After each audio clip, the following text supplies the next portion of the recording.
টাটকা টাটকা মাছ। ও দিদিরা, তোমার কেউ মাছ নেবে? 1 কেজি মুড়ি 2 কেজি মাছ দেবো। মুড়ি মাছের ডালি লয়ে মাছানি ওই চম্পলাতে যাই মাছ ডালি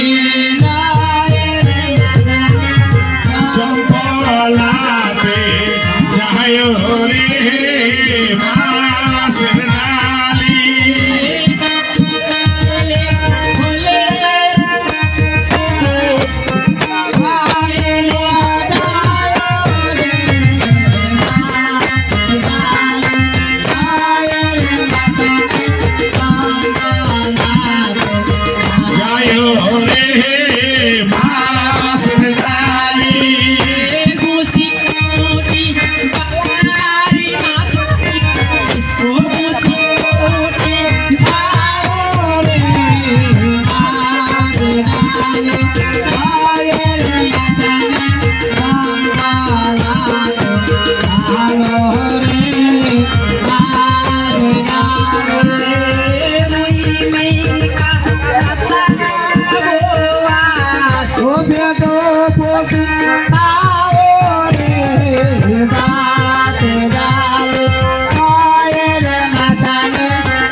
মাছ দিবে গো মাছ। ও দিদিরা, তোমরা কেউ মাছ দিবে গো? রাত্রে মাছ লেগে করবো কি ব্যাপার?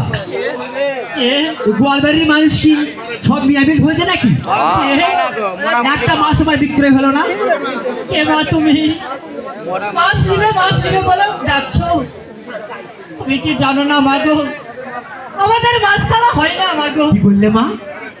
তোমাদের মাছ খাওয়া হয় না? কিন্তু কেন মাগো? সে দুঃখের কথা বলো না মাগো। দুঃখের নিজ তোমার না শোনার ভালো মাগো।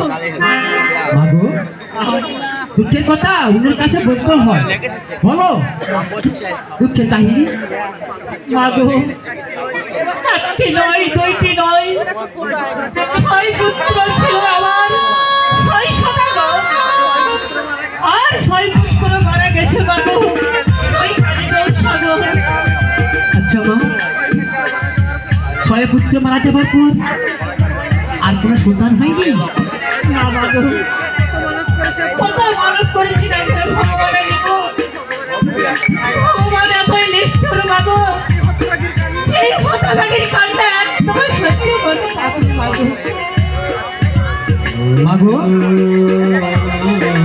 আমি শুধু মাছই বিক্রয় করি না, আমি বিক্রয় করি।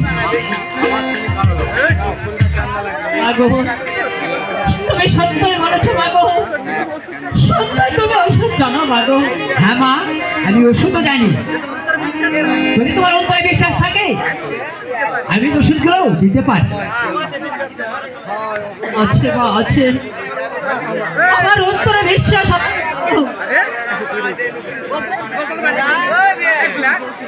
মাগো, তুমি তুমি ওষুধ আমাকে দাও মাগো। কিন্তু আমার ওষুধের কিছু নিয়ম আছে, আপনি পালন করতে পারবে? কি নিয়ম আছে মাগো? তাহলে শোনো বলছি মা। প্রথম জায়গায় তোমার একটু স্নান হবে, ওই গঙ্গায় গিয়ে স্নান করে ভিজা কাপড়ে ওষুধগুলো পাতায় বেটে চাটাই তিনটি ভাগ করবে। তারপর তোমার ওই আরাধ্য দেবতার নিকট কিছু মানসা করে দেখবে তোমার গর্ভে আবার একটি ভূত ফুটে পুত্র সন্তান জন্মগ্রহণ করবে। হ্যাঁ মা, হ্যাঁ, যদি অন্তরে বিশ্বাস থাকে। মাগো, আমার অন্তরে বিশ্বাস আছে মাগো।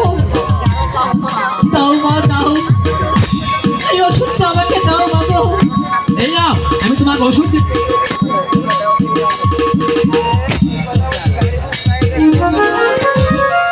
এবার আমি আসি মা।